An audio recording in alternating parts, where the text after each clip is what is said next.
Welcome to another edition of AIW's The Card is Going to Change. Before we get into this week's show, we of course want to give the obligatory shout out to all of our sponsors that help make this possible and bring the show to you for free each and every week, whether it's on iTunes or Libsyn, however you download and listen. Thanks to Angelo's Pizza, who always make sure that we have wonderful hot pizza ready for you at our live events. Make sure you check out what they have to offer at Angelo's Pizza on Madison Avenue in Lakewood, Ohio. Their award-winning pizza and so much more. Thanks to Pollyanna DIY. If you want custom merchandise items, maybe like pins, things that we get made from them, check them out. They do fantastic work. Also, thanks to Smart Mark Video, who always does our live events. They record it on video, so you can go back and watch it on DVD or a digital download stream. And I think that's... Did we hit them all? Angelo's? You do that one? Yep. Pollyanna? I think we did it. We did it? All right. Sorry. Oh, of course. The one I forget. If you want to watch, speaking of download streams, check out independentwrestling.tv. You can watch some of our previous shows. Sorry, I was looking at my phone. I wasn't paying attention. Yeah, sorry. That's all right. Well, I would introduce everybody who's sitting around, but this is a special episode, a Patreon paid episode. Patreon perk. Yeah. So, for a patron. I got to turn it over now because I'm not today's moderator of sorts. I get to sit here and just be on the podcast. You're a guest. Yeah. So go ahead, sir. You got to tell everybody who's on the show. Who's on the show? It starts now. You are the sitting moderator here with Steve Guy, John Thorne, and me. I am Rick Nelson. I'm nobody of consequence. Sometimes I sit in the front and say dumb things. Most of the time at Dave the Potato. I feel like a Make-A-Wish kid sitting here. It's like this is my thing. It's you hit the perk, so yeah. we're delivering. I hope you're not dying because we're gonna run out of monsters at the shows, man. Not today. I've heard bad things about the Mania weekend. This will be the first one I get to attend, so I'm hoping nobody comes back. Well, I guess I should say I'm hoping everybody comes back in the same shape that they left. John Thorne looking in your general direction right now. Well, we hope so because this is airing the Monday after Mania, yes. So we hope that we're still all alive. We're all traveling back right now. I hope that I'm not headed to the emergency room again like last year. Yeah, there's a lot of there's a lot of unknown as we record this. Yeah. As to what has happened leading up, like in between episodes. So there's a lot going on because as we're recording this, we've yet to have Wrestle Rave, and we haven't gone through Mania weekend. Yes. So this is just kind of, this is your show, Rick Nelson. I'm sure they were both tremendous shows. Steiner and Swoggle was everything I wanted it to be and more. Let's hope so. You're in a seat now where I think a lot of fans have often wanted to be in, probably. A very enviable position. Is that what you're trying to say? I would think so. Is it enviable? I don't. Maybe it's. I mean, I could tell you personally, it's not that enviable because it's moderating this ship is not as easy as everybody thinks. Maybe when Worldwide shows up, it'll get a little more difficult. Best compliment I ever got about moderating is from Worldwide because he hates it. He hates doing it, and I get the credit and shout out from him whenever he does it. I'm like, all right, thanks, appreciate that. Yeah, I have a tough time feeling any of this is enviable. To be perfectly honest, any of it, the whole deal, I feel is. If people lived the reality of AIW, it would be such a wake-up call to them. Well, maybe that's a good place to start if you want to kind of segue a little bit. Sure, you're steering the ship. Yeah, I will profess to you, I didn't come to my first show AIW until 2016. Okay. I'm 41 years old right now. I've lived in Cleveland since 1993. Okay. I did not even find out that you guys existed until 2016, and it was just by kind of happenstance. First show I went to was AIW Against the World. How'd you figure that out? Yeah. How'd you find out about that? To be perfectly honest, I want to say it was maybe Facebook, something to that effect. Oh, those ads paid off. Those little ads that come through at the time. We do an ad for every single event. I'll profess I'm not a Facebook guy, so this is one of these things that when I see something, and I don't even remember if there was somebody specific from the show that you advertised that stuck out. I know it was Tommy End. Tommy End was on the show. Tommy End versus Greg Rowe. Teddy Hart was. Teddy Hart, yeah. Was and Killian Dane. The Great Biggins. No, he wasn't on that one. Yeah, he was. Killian Dane was on AIW Against the World. No, he was on J-Lit.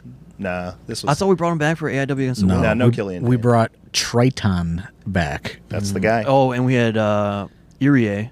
Yes, he was back. That was Irie and Eddie. Was that Against the World? I think so. Or Tracy, one of the one of the those two. I think Tracy and Dom, I want to say, tagged up against somebody. That was an absolution. It all Absolution? Yeah, it all runs together for me at this point. It was a good show, though. I remember that. It was pretty awesome. It's that's the thing that's hard about even doing this podcast is trying to remember everything, because there's so much rattling around in my brain, thinking about what's to come, and it's like trying to remember what's happened. It's like that was our last show with the lady formerly known as Crazy Mary, now known to many fans around the world as Sarah Logan. Was she on that show? She was on that show. It was her and Britt Baker. Oh, okay. I don't even remember. I only know this from editing mine and Eddie's show recently and getting clips from the after show or whatever we used to do.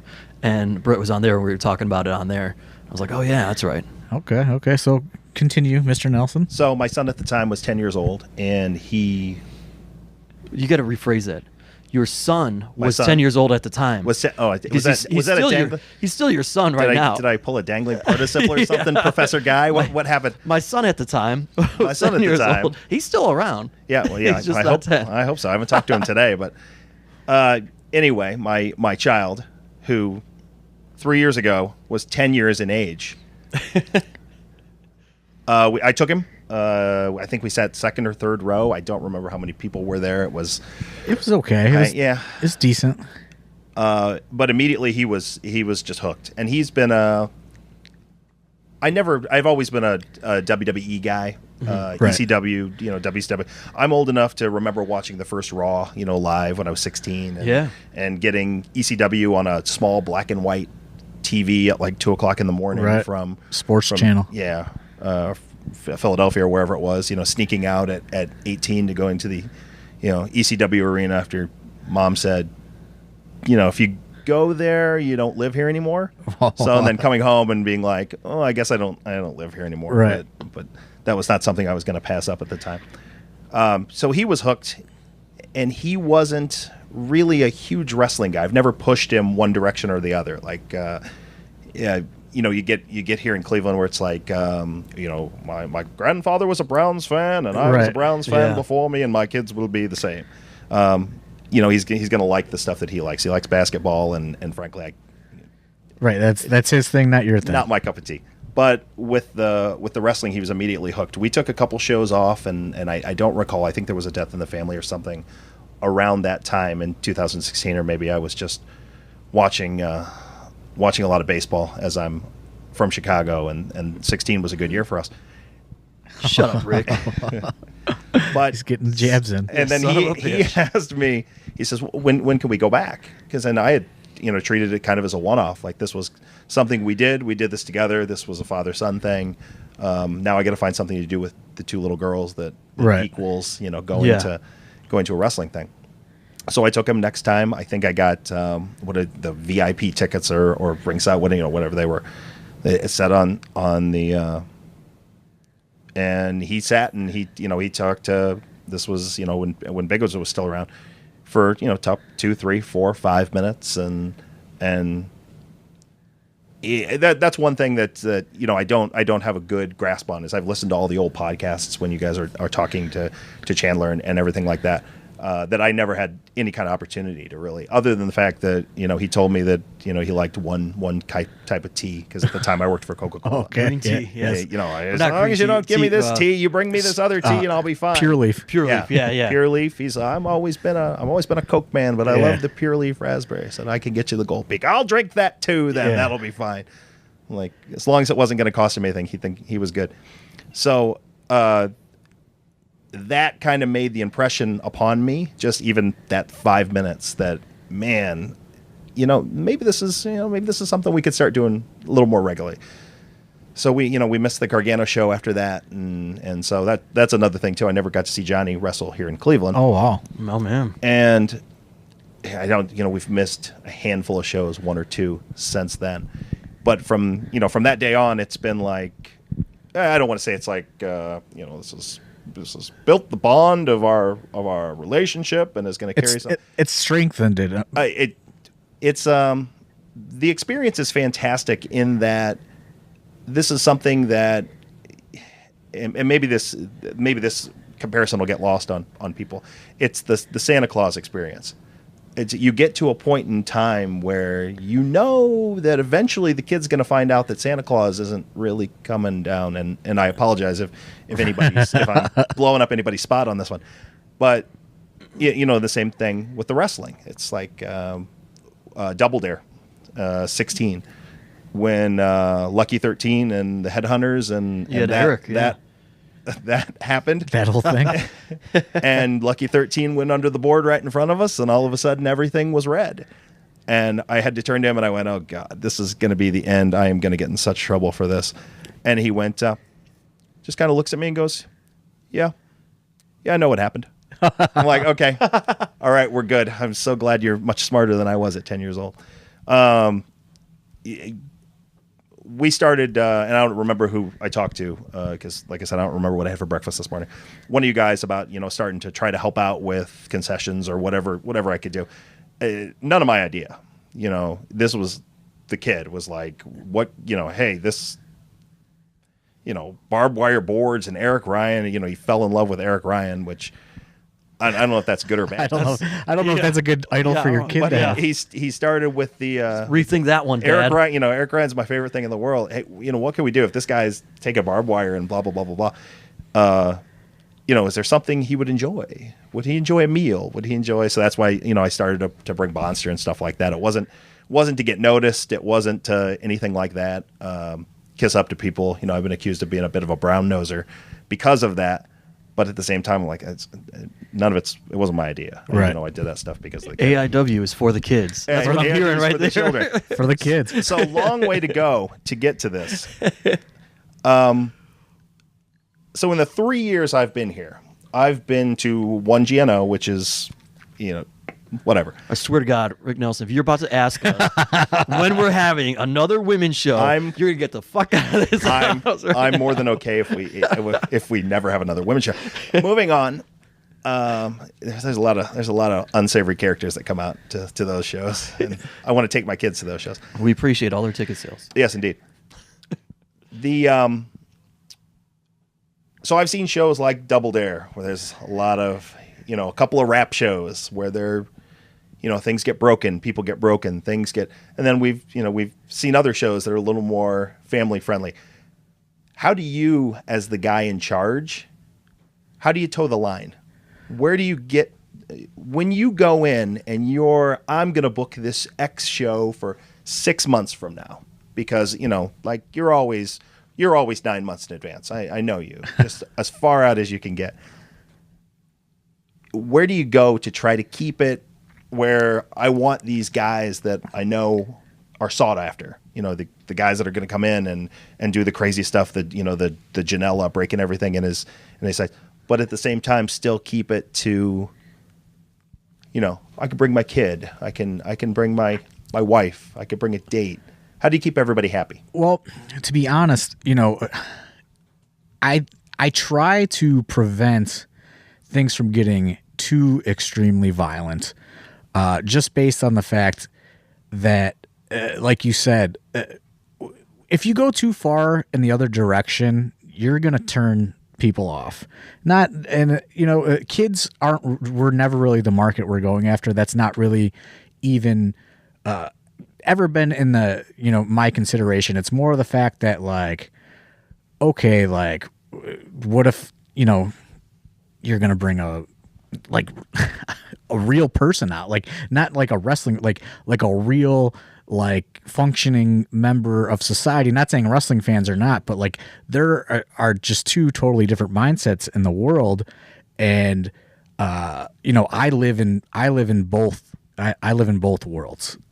And I try to go like, okay, what if somebody from my job showed up at this, which happened recently, and it's you can't go too far into the violence in the blood, in which I know if we did a deathmatch tournament, I would make thousands upon thousands upon thousands of dollars profit. However, there's little turning back once you go that far in, and you also, I'm worried about getting too much attention, and too much attention for the wrong things, because when you get too much attention for the wrong thing, and then government and local cities and things start looking into it, then that opens up a can of worms. So I try to toe the line on ECW. You know what I mean? Like, I try to keep it as ECW as possible, with the exception of a Wrestle Rager here and there, or even the rap show isn't meant to be that crazy. It's meant to be like an ECW level show. To be honest, it's more the wrestlers that try to push the excessive violence because they want to do it. And I have to constantly tell them, like, hey, like, let's chill out. You know what I mean? Like, Eric Ryan, like, you don't have to do that. But some guys just thoroughly enjoy it. And the majority of the time, I'm not asking them to do any of it. And I would prefer that they didn't do it, just based on the fact that I don't want the wrong person to walk in and see the wrong thing, and then all of a sudden it's, hey, venue, why are you allowing this in your place? Hey, local, whatever, like, community group, like, look at what's going on in your city. Not to say that any of that would even lead to anything, but I try to, like, exist with as least hassle on my life as possible, because I do have a real job. I do have a life, and this is just, like, part of it. I'd rather it not consume all of everything, because I've lived in that world before too, and it's like it's hard to get out and become a functioning member of society again once you get consumed by wrestling as a whole, because it can totally eat you up. So I try to toe the line at ECW level of violence, not deathmatch level of violence, and there's definitely a difference in that.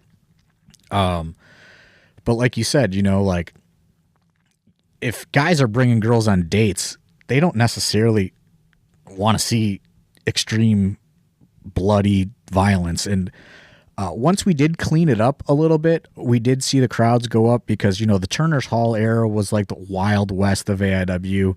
And, there was eras before that. But, once we kind of presented a cleaner product, the crowds went up. And, we do throw in the violence and when it matters and when it makes sense, because we do know that there is an audience for it. But I feel that audience can exist for both. It can exist for the regular AIW event, as well as, if you give them a little bit here and there, everybody's happy. Yeah, I mean, I know people from the world of stand-up who have come to our shows because there are guys that have done stand-up or something at some point and are huge AIW fans, or have come to stand-up shows, and they go to it.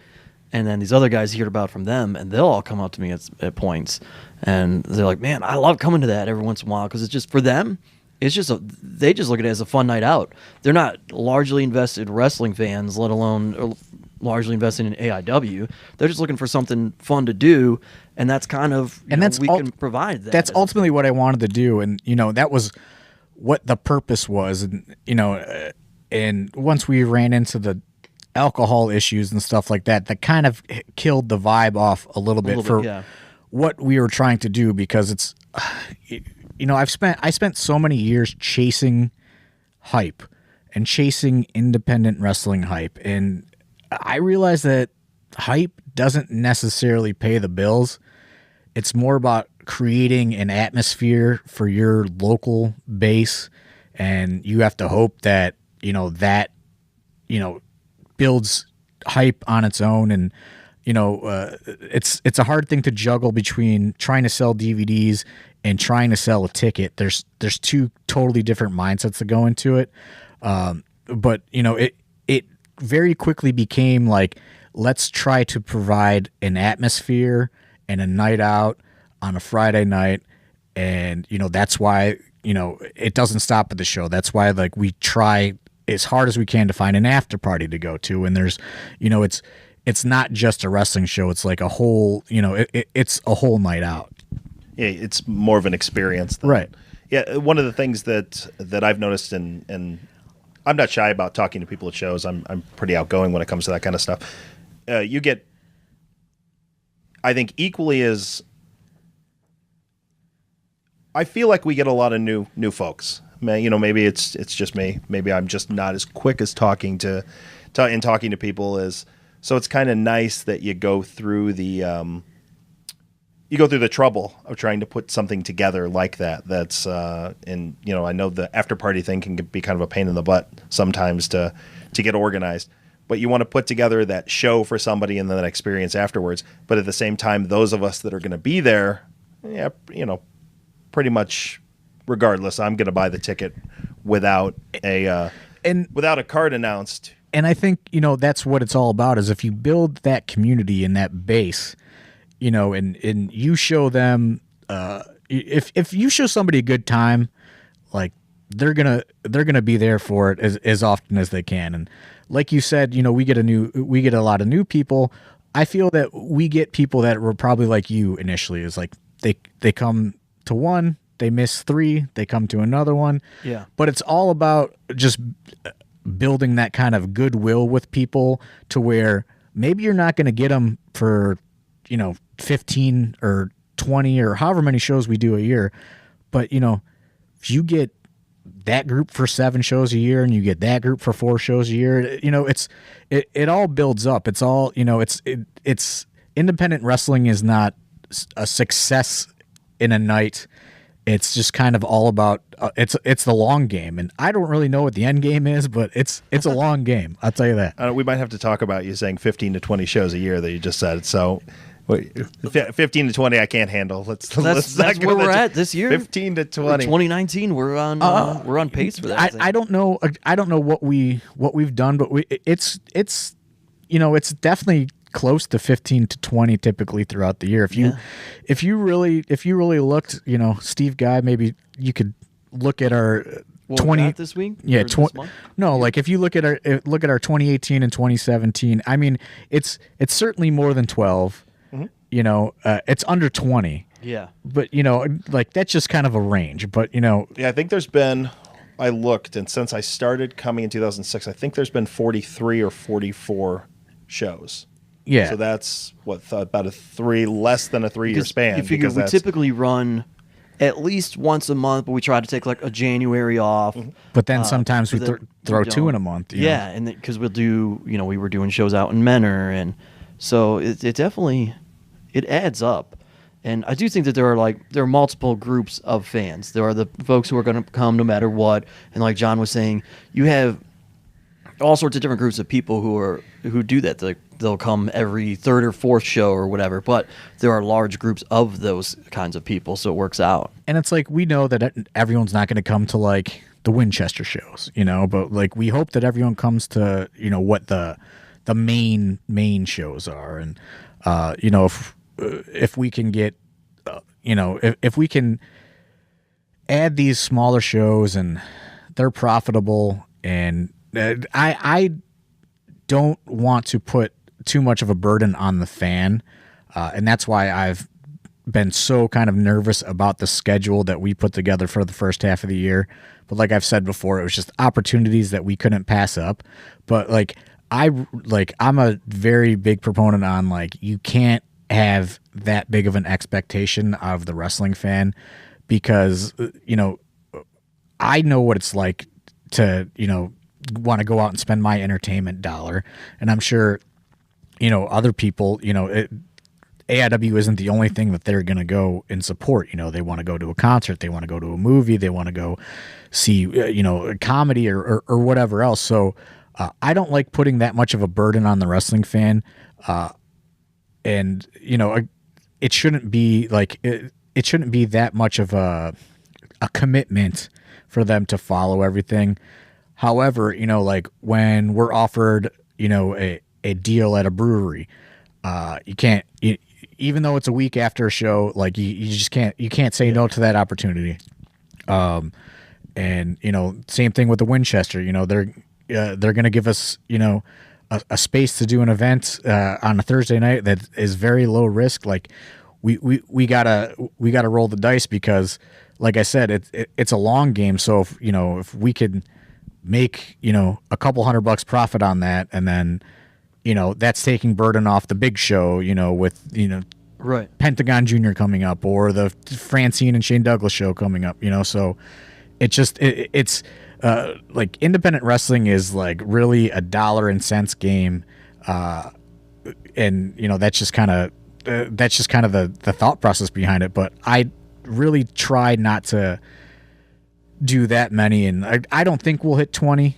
But we're Close this year. Yeah, we're like at 10 probably. And you have to realize, I think people forget, J-Light weekend is 3 shows wrapped into one. So 2017, 2018, we came in at 16 shows both years. Yeah, so I mean, but again, J-Lit's, that's 3 shows one weekend. Yeah, and I'm kind of tongue in cheek on the whole thing too. One of the positive things that you guys at least have going for you too is with the podcast being on every week, the transparency's always there.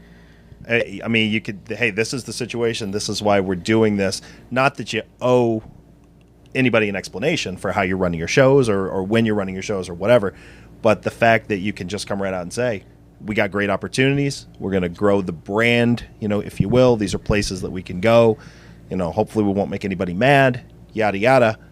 That's always a positive. I mean, transparency is like, I'm just bad at like bullshitting people, like, because I know what it's like for somebody to try to bullshit me, and like being in wrestling, and it's like you just run into it so much, and it's just like I don't understand how people can exist and be that fake, and just like look you in the eyes and like believe everything that they are saying, and you just know it's just like 100% bullshit. Like I just like I don't know, I can't be like that, and I feel that this podcast kind of gives me an outlet to just also like not only be transparent, but it just like get all of this shit out of my brain, honestly. Also, the more Tito's waters consumed, the more transparent John Thorne becomes. I get a little too transparent sometimes. That'll happen. That'll definitely happen. I guess kind of moving on, we're on that for a while, which is good. I enjoy it. I apologize if the downloads are going down as we speak. Hey man, you paid for this. It's all right. You have, and like I said, I'm only at 3 years. There's a lot of people that have a lot more than me. But as far as booking guys are concerned, you're all over the place. One week we got a Billy Kidman. 1 week we got an LA Park. You got a PCO. My wheelhouse is when I was young, almost that cartoon era, where it's Hulk Hogan and, I'd mentioned to you when you had Lanny Poffo that I was, excited about Lanny. Who gets excited about Lanny Poffo? I get excited about Lanny Poffo. And then recently Harley Race, which is, you guys have said one of the biggest, at least one of the biggest, longest lines we've seen. How do you toe that line? Is this just guys that you're like, every once in a while, is it just I'm just booking this guy for myself? I just really want to meet such and such. That definitely happens. I mean, for us as a group, because as far as the generations are concerned, somebody that appeals to me at 40 years old might not, 23-year-old, And that is what I have difficulty with. And it's like it's just kind of like the evolution of growing up, I guess. when I first got involved with wrestling, it was like everything sucked but ECW. I didn't care, and then you get older and you start to appreciate different things and you start watching things. Like I was like an ECW WWF guy. I'd never ever watched WCW. I thought it was like cheating on the WWF if I watched WCW as a kid. But now you kind of grow back. You go back and you watch things and you appreciate things and you like things. And a lot of it very much is catering to myself and betting on myself and my taste and what I think is interesting. Like the Harley Race story is I was on a show with Harley Race in 2003 for Cleveland All Pro. I wrestled on the show in 2003, and like I had really I knew who Harley Race is, but I had no appreciation for who Harley Race was at that time. 19 years old. All I cared about was ECW and WWF guys, and like I knew Harley Race was a legend, but I didn't know what his accomplishments were. Fast forward now, 2019, I've watched all sorts of things now, especially with the advent of the WWE Network, and it's like you start thinking like, I got a picture with Harley Race in 2003, but I have no fucking idea whatever happened to it, so it's like, well, I don't know how much longer Harley Race is going to be around, so let's give it a shot and hope people care. And it's like you said, like maybe people that are 23 are kind of have that same mindset I had at 19, but you just kind of got to kind of go for it and see what happens and hope that maybe you don't have to rely on the 23-year-old. Hope that, when you throw that Harley Race advertisement out to the world, you're going to get a guy that's never come to AIW before. And the whole idea with the meet and greets is, okay, like, let's see if this guy can get new people through the door, and you gotta assume that they're going to stay for at least the first half of the show. Let's see if it's like an infomercial. Okay, like, let's see if we can sell them on AIW based on Harley Race brought them in. Okay, now let's see if we can retain some new fans off of that. And that's kind of the whole idea with the meet and greets. Like an LA Park, like that was, half WCW, right? But half he's one of the hottest guys going right now. And it's nothing that, I watch or I've seen, but I will pay attention. Like, okay, like he is everywhere right now, let's, and he's drawing. And so let's bring him in. Like what I have trouble with is, there are guys that are extremely talented on an independent level, that are charging a lot of money. And it's like, I don't know if I really want to have a great match that bad as much as I want to maybe have a conversation with Harley Race. Yeah. And, maybe that's selfish. But like you have to look, you have to look at it. It's like, is Harley Race going to bring in more people, or is X indie guy that has a cool gif on Twitter going to sell more tickets? And it's like, it's definitely a mental struggle because, like I said, at times you are chasing that hype and you want to remain relevant as far as presenting a certain tier of a product.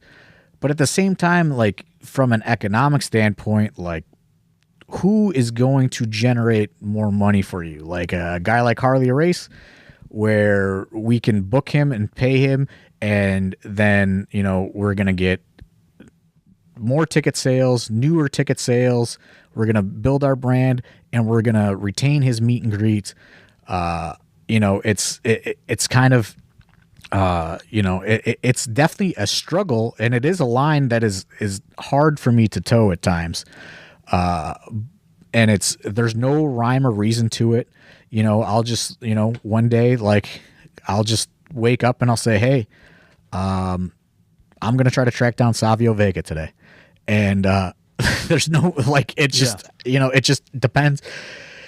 Like, I don't know, like maybe it's like, I don't know if it's a gift or a curse, to be perfectly honest with you, because like, you know, like I'll just get this idea in my head and like, that's it, you know, like I'm zeroed in on that idea, for better or worse. Like I'll give you a perfect example of this. Pat Tanaka was like on the WrestleMania card, and I got talked out of it by so many people, just saying like, that's not the right spot. That's not the right place. Like, that's not the right place. And like, I was like dead set on like doing this angle with Pat Tanaka for the WrestleMania show, where like Tim Donst was like, I want a match with Tanaka, you know, and everyone was going to think it was Masato Tanaka, and it was going to be fucking Pat Tanaka. And I presented this to a few people, and they almost all told me that is a bad idea to do on that platform. I would have told you it was a great idea. I know. I would have told and you. I should have fucking did it. It's you know, when you talk about the economics of it too, that's part of it, to compare like why we have some of these guys as opposed to like who's got all these gifts going crazy and maybe a top indie talent. Because like John said, you gotta look at it like, okay, we're gonna make all this money off of a meet and greet and merch that we're getting from a Harley Race or somebody that we're bringing in, plus new ticket sales or whatever. And then if you bring in somebody who's like a top name out there today and they want a large sum of money, you have to look at it then as like, well, what do we have left for the rest of the card then after that? So, and it's also like, it can hurt that sometimes. and it's also like, with how the wrestling is changing, like Are you finding everything's just going through the roof? Just with pricing and fees, and also, you know, we used to be like one of the only independent companies that ran Friday nights, so that's why we ran Friday nights, because there were more people available. Now you got companies running Wednesday, Thursday, Friday, Saturday, Sunday, you know, so it's like and there's so few of these guys available, and there's so many new companies, it seems, that have popped up in the last 2 years, and you know, I don't know if they have money backers or what, but they're booking these super cards. So it's like, it's hard for you to, as a promoter or a booker or whatever, to go, all right, I'm going to bring this guy in and I'm going to try to make sense of, you know, this guy's bookings. Cause I do, it doesn't happen all the time, but I do at least try to have some form of sense happening throughout the AIW year as far as a booking standpoint. Like, obviously it doesn't always work out. Obviously there are just sometimes matches that are matches for no reason. But it's like, it's hard for you to be like, yep, I'm going with this guy, but you know, now he is booked up you know, for the next 7 shows. So what do you do? You know what I mean? So it's a struggle. Like, you know, you have to build a base, because you know, you have to have a card. You can't just have a meet and greet. You can't just have you know, a 3-match show. And some people say we do too many matches, but it's like you have to put these guys out there so they're established. So when, you know, like, it's like next man up, so to speak. You know, you got to have them ready to be the next man up. Yeah, somebody gets signed and then you got something else. You know, one of the things that I really enjoy about the organization, and I've been to other independent shows, and I'll admit I don't go to very much outside of AIW and UXWA, AIW NXT as we like to call it around the office. Okay. But shout out to Razor. Yeah, shout out to Razor. But the fact that there's always something ongoing, like with a story.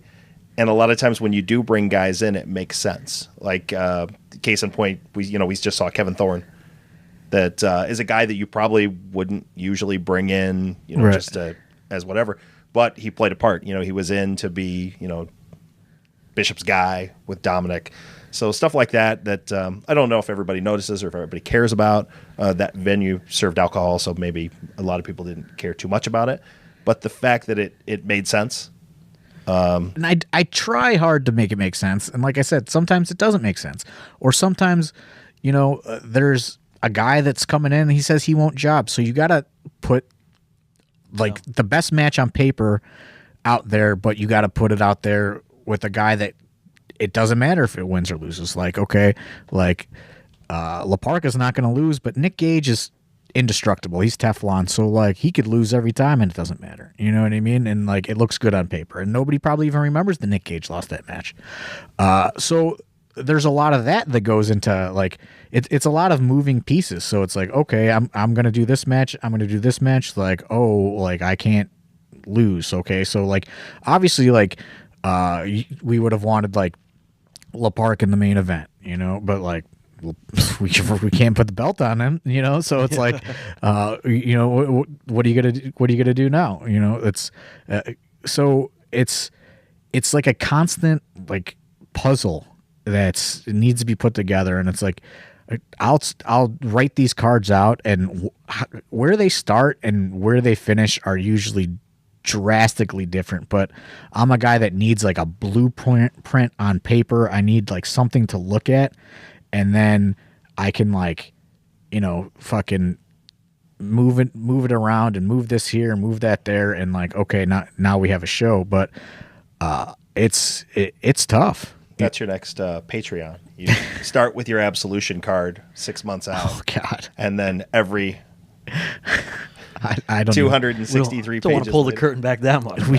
we don't even have a venue for absolution. Don't we go in there.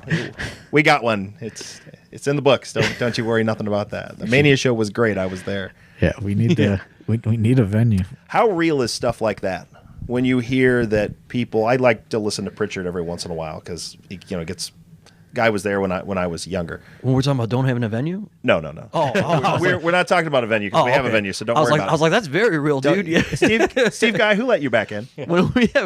I'm just a participant in this episode. When we have conversations about that on the show about worrying about a venue, that's very real. Yes, that's real. How real is stuff like guys coming in and saying, "I'm not losing tonight. I'm not," because I know nothing. I know nothing of the business. I don't want to know anything of the business. I don't want to be a part of the business. I have no desire to ever do anything ever except watch and occasionally marvel at your pain and misery that is on your face sometimes at after parties. But usually a couple of Tito's and that goes away pretty fast. How real is it when guys come in, and say, well, I'm not losing. I'm not wrestling that guy. I'm not doing that. I mean, it happens. It doesn't happen as often as you would think, but it does happen on occasion, and it's most of the time it is presented in advance to where it's not it's not a surprise, and wrestling also the other thing about being an independent wrestling promoter is like. It's about picking battles, you know what I mean? And it's like, okay, is it worth really arguing with this guy about winning or losing versus, the attraction of the match or whatever? And I would say 99% of the time, nobody cares who's winning or losing or even knows who's winning or losing until they get there that day. Like, it's not an issue. The only time it's really ever an issue is if you're bringing somebody in. Like, a good example is Glacier. Like, never in a million years did I think that Glacier would have refused to lose. He was that was so awkward. He was the coolest dude ever. We had such a great day hanging out with him. He was the best dude ever. And then, he looked at that sheet and he was like, oh, I didn't know I was losing. It's like, dude, you're Glacier. Like, what? You're going against one of our champs. And, so that just turns into like so like that was one of the times where it was like, really?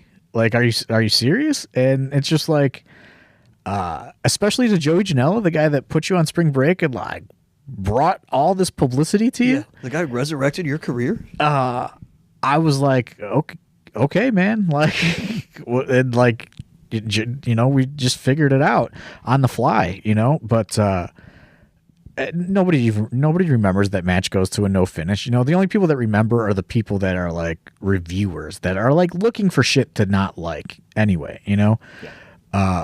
But Yeah, it definitely does happen. It does not happen that often though, and it's annoying, but it's like another thing. It's like I said, you got to pick your battles. It's like, do they really give a fuck who I am? Like, no, you know what I mean? I'm just a guy for a day.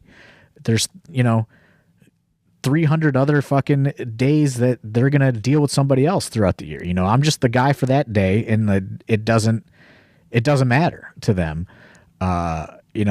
Some people do care, and like a guy like Little Guido, like he does not give a shit what the fuck he does. And that's why Little Guido gets more AIW money than some guy that comes in for one big payday. Yeah. We're so fortunate to have a guy like him, because he's a guy who comes in and his biggest concern in the match is that he can go so well enough to make that other person look like $1 million. His biggest concern is making his opponent look incredible. And there are plenty of guys like that too, and it's just like there are guys that think like, okay, or like a guy like Swaggle. It's like he knew, like, first, we're his first booking after getting fired, and it's like he went, okay, I can ask for this much, but I'm going to ask for this much because this much is going to equal so much more than this one lump sum, and then you never get brought back. So yeah, like this turned into a whole different business thing, but it definitely the losing thing happens sometimes. Sometimes, most of the time people don't care, or like sometimes people are like, well, what if we did it like this, and like they'll try to sell you on something different, but it's all about picking your battles. Sometimes it's like you got to lose. Sometimes it's like, they don't give a shit. So it's like, what's going to make it easier on everybody to get out of here? And like, there are some promoters that want to be argumentative and like, flex on these guys. And it's like, who fucking, they don't give a shit, like they do not care about AIW or fucking any other W in the fucking world. Like they just want to get their money and go home. Get out of town. Yeah, exactly. Yeah. No. Well, I don't know where you're at on time, Steve Guy, because That's your job, dude. we could probably do one more. We're getting close. We're getting close. I got nothing. I don't want to hang Steve Dry Guy. I don't want to hang Steve Guy out to dry on this, but I like you as a ring announcer, Steve Guy. Yeah. I've never seen you as a stand-up comedian, so I'm looking forward to that one of those days. Okay. What are the things when you are in there in that ring that people do that you wish people would not do to you? Like fans. I'm not talking Eddie Kingston, with me in the little, yeah. People in the ring.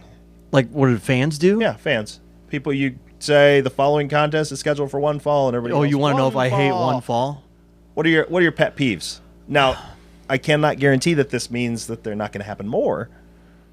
I don't mind the one fall thing. I think it's dumb, but it is dumb, Steve. It doesn't bother. You know what I mean? Like, I'm a pretty laid back dude. There's not a lot that bothers me. Like, I don't get it, and I'm like, all right, whatever. But it's fine, and I think that I could change the cadence in which I say it so that people don't do it, which sometimes I do, and it messes with people, and then I kind of get like a little internal chuckle, like, oh, you guys gonna do it there, huh, you little fuckers? But I mean, there's not a lot. Dumb questions, I think, bother me, like, hey, Steve Guy, well, what about this or whatever? I'm like, what kind of stupid question? I will tell you one thing that bothers me. Yeah, please. Is when they get Steve Guy on the hook, and then Steve Guy's on the hook, and he's having a back and forth with the crowd. Now it's and a conversation. I'm just back there going, let's get the fucking show on the road. Like, come on, like let's go. Like, then it's like it's the crowd trying to, and Steve Guy, like three guys and Steve Guy trying to one up each other, and like the next match is ready to go, and it's just like, this is what, and this is probably pre-earpiece, because now that we have an earpiece, I would be saying you can yell at him. Come on, like, let's go. This is where stand up helps me and comes into play and that's the difference between being right there in the ring and Thorne being in the back, because sometimes, and he'll test to it, like there's times where he can't see everything that's happening out there, and I've got a student who's coming around and cleaning shit up, or paper. a referee came out and said, hey, can you stall for just like 30 seconds because we got to do whatever. I don't try to engage with the fans whatsoever, so the times when I do that is just because I know I have to kill 30 seconds to Another thing that drives me nuts is the slowness of the students when it's to clean something up or to. Yeah, that is like okay. That's what hours for me. Yeah, when we're clearing the ring, I will tell you this does bother me with fans. When we're clearing the ring, and because the same people who bitch about how long shows can go are the same people when they're throwing fucking toilet paper rolls at Dr. Dan, and then we kick them out and we clear them out of the ring. Throw 'em back? They pick them back up and they throw them again, or they save it for another match and they're throwing them again. And I'm like, you sons of bitches, you're the ones who are sitting here being like, this show's pretty long. Can we get it going? Yeah, we could get it going if you wouldn't throw these goddamn paper towel or toilet paper rolls 17 times into the ring.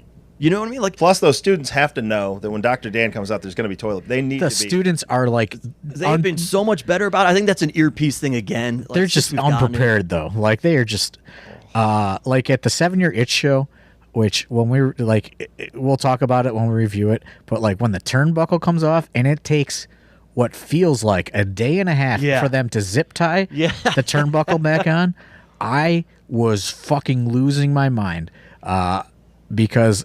You know, I'm like, fuck, we got to try to keep the show tight. I'm trying to get ready for the Mania times. Right. And, like, it would just all went out the fucking window with that. I was just like, oh, my God, I hate this show. Yeah, especially with that Mania. As with the iPay-per-view and everything, you're under the strictest of deadlines. The cleanup definitely bothers me, and that's not a fan thing for that. That's like Thorne's thing with the students. The earpieces have helped that because I can sit there and I can get on my little thing. I'm like, yo, I need X amount of people as soon as this match is done. I need them out here so we can clear this off and we can go, and then that message gets relayed to the bank and somebody's out there and we're doing it or whatever. So that's helped that to an extent. So what you're saying is the fan part of that is have a brain, throw the toilet paper one time and be done with it. Yeah. Is that what you're telling me, Steve? Yeah. And it amazes me how many people are like, as I'm clearing it out, or even when Dr. Dan does try to milk it though for it to happen again. Well, that bothers me. Like, but even with streamers, now we're just getting into a whole. This is going to turn into a whole other podcast. With streamers, it even happens because like then I'm like outside the ring and I'm kicking streamers and stuff under the ring, and I intentionally try to get everything under the ring as much as possible because I know fans are going to try to throw it back. And then what kills me is like the few people will be sitting front row like, Steve Guy, let me get that. And I'm like, no. Because I know, look, I have 5 nephews and nieces. I know how this game ends. You know what I mean? Yeah. And it's bad that I had to like compare that to a small child, but that's exactly what it is. We are small children, Steve Guy, and I need fair. that toilet paper at my house, Steve Guy. So Now I do love that there have been there's multiple wrestlers that just wait for Dr. Dan to be booked on a show. Hoard. Yeah, hoard because toilet paper. there are fans who do it too. Yeah, it's disturbing. I think it's hilarious. It's kind of fun at the same time. There are certain people every once in a while who are like, Steve, can you kick a few of those over here? I'm like, yeah, sure, whatever, dude. You're going to see those industrial rolls hitting the ring pretty quick. We get some people with those. That happens. But I guess we'll wrap up your first Patreon. What is this? What are we going to call this? A Patreon perk podcast? I don't know. Yeah. Does he get a couple? Is he here the whole? Is he doing the whole session? Yeah, we owe him a few. Wow, man, that's great. You're sitting. You know where you're sitting right now, on Swoggle's bed. Yeah. Well, yeah, one of his beds. The other one's a gym mat, and that's. But now that Eddie Kingston has his own actual bed in this home, they don't have to share the couch. So. I don't know if I'm excited or disturbed. Yeah, it's fine. A lot of people slept on there. Yeah, I know there was quite a dip in the couch right here, so it might be. It's an old couch. Where the little fella is. Thanks, Rick. This was fun. This was good. I liked it. You can sign us off. I enjoy your honesty, Steve Guy. Thank you very much for that, John. It's a pleasure as always. You know what? You can just sign it off, Steve.